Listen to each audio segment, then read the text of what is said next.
Hi, friends of faith.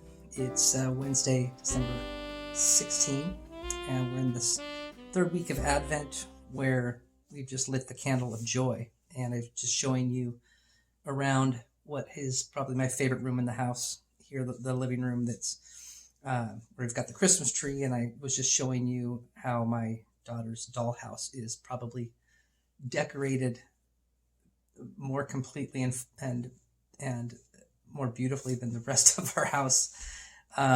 They've Our girls have kind of given attention to detail and really decked it out with Christmas lights. I was just thinking about some of the things in this season that really bring me a lot of joy. Things in this very room, the just the Christmas lights and the memories of decorating the tree. Cribbage is one. My oldest daughter's been playing some cribbage with me by the tree, and my youngest daughter has learned how to play, and now she's hooked on it too. And so we've been playing a lot of cribbage by the Christmas tree. Piano is in this room, where every year about this time I learn the same 3 songs on the piano again and try to relearn them. Carol of the Bells, Silent Night, and The First Snowfall. Those are the 3. So those are some moments. Oh, also in this season, I know, shouldn't even open this coat this time of year to show that, but I don't even watch football that much, but it's fun to sort of support this team from up north that we spent so many years cheering for. Know that a lot of people follow football and are excited about it this time of year. Christmas lights. I was really excited to see that they have put Christmas lights on the canal again. Some of you that live near there, walk near there, it's really a beautiful place to be able to stroll in the evening now that they've got those lights all strung up. As we go through the book of Matthew, it's interesting that the story of Jesus' triumphal entry in Matthew 11 falls right in the middle of this week. And it's really a moment of huge joy as the crowds are welcoming him back into Jerusalem. But it's interesting. It says right after that story, the very next day, he's walking along, and Jesus is frustrated that a fig tree doesn't have food for him to eat, and he curses this tree, which later turns up withered. And his disciples said, "I remember when you cursed that tree."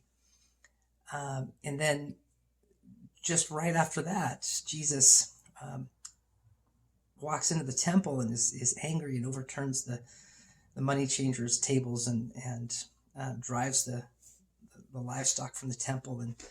And you see a different side of Jesus than you do. Right on the heels of this triumphal entry, this time of great joy. I have been so amazed at the depth of painful circumstances that people in our congregation have had to endure. But at the same time, underlying that, there's this joy that just permeates everything. It's sort of a real trust, real hope. And I see it evidenced in the way that people continue to look for others less fortunate to reach out to. I see it in the way that people continue to smile, continue to say God is good in the midst of really difficult times. So thank you. I thank you for that. And I think that as we look at this chapter in the book of Mark, and we see Jesus' frustration at times, I still think that underlying that is really just a passion for God's house, God's work to be done, and for that joy that they had just celebrated. Part of the reason he's so frustrated is they just celebrated this great joyful moment, and already they've turned back to ways of their own ways of sustaining themselves. So just an encouragement to continue to seek joy, find joy. And I would just say, whether you have people in your home or not, maybe there's a way to connect online. Share the places that you find great joy in the season and in your lives. And maybe even as we close out this year together, talk about the ways that you've been able to find where there's been an underlying sense of joy, even in the difficult circumstances throughout the year. I think if we take time and talk about those things, it will emerge. I think that it's God has been steadfast and faithful, a theme that's really running through the Psalms that we're reading this week too. I know this one's a little bit longer today, but I wanted to end with this video that I thought was just great, and just a great sample of how we can bring joy to each other during this time, and a great way also for me to say thank you to all the teachers that are out there that are pressing through and doing such a great job with what they've got to work with. So enjoy this video as a moment of joy, and have a great day. The new cool thing to do, not turn your camera on. I've heard that in some classes nobody turns their camera on, including the instructor. Oh my gosh. Hey, here we go. Seriously, is it my fault that you have your cameras off?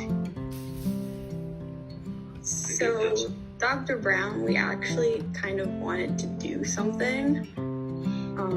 With your cameras off? Everybody, if you want to go ahead. Oh, you guys. Well, you're going to make me cry. Oh.